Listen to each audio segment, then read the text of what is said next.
bali mpaka mwezi wa Ramadhani.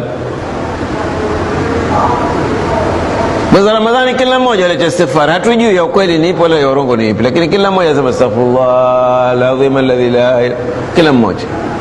Ile istighfar ya kasuku. Ukisali utakuta zikiletwa, lakini za kweli au za kasuku? Za kasuku. Keti faragha wewe na Mola wako.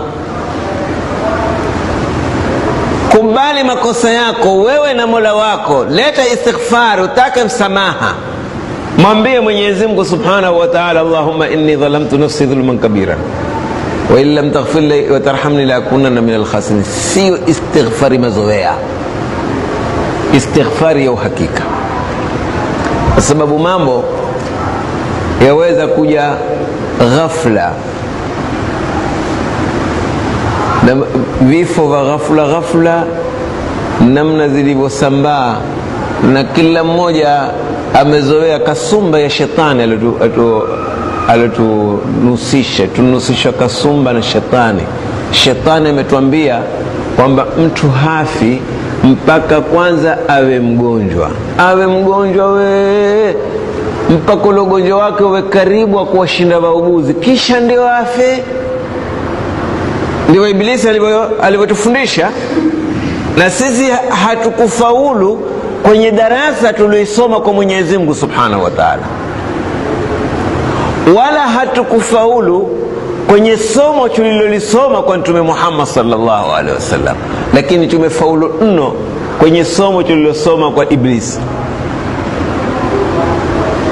Ukisikia mwenzio fulani amekufa, suala utakao kuuliza utaiuliza ile ile kuja katika ukurasa namba 8 kwenye kitabu cha Muqarrar wa Iblis. Ndio suala utakao kuuliza. Fulani amekufa, la hawla wala quwwata, alikuwa mgonjwa kweli?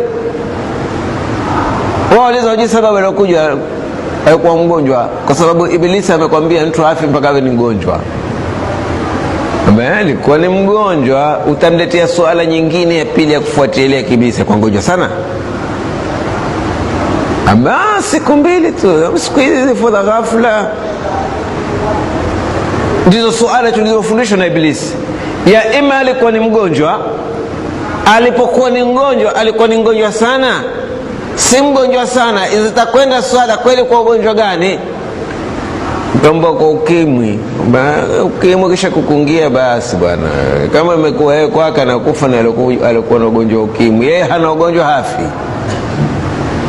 Takwenda ulize na nyaka, pata kama miaka sasa 89, na yeye ameshiba sima yule, yeye ni mtoto mdogo, yeye hafi.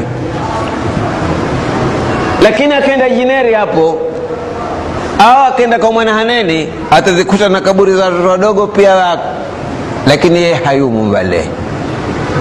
Yeye hayumu wale, ndio watakaokufa. Ndio mwanadamu alivyosomeshwa na Iblis, na ameamua yeye aende safari ile ile aliyofundishwa na Iblis. Lakini kusema kwamba mimi nalazimika nende kwa safari ile ile nilofundishwa na Mtume Muhammad sallallahu alaihi wasallam, safari ile ile nilopangiwa na Mwenyezi Mungu kwamba mambo yaende hivi, atakwenda hivi, lile mwanadamu hafikiri. Ghururi za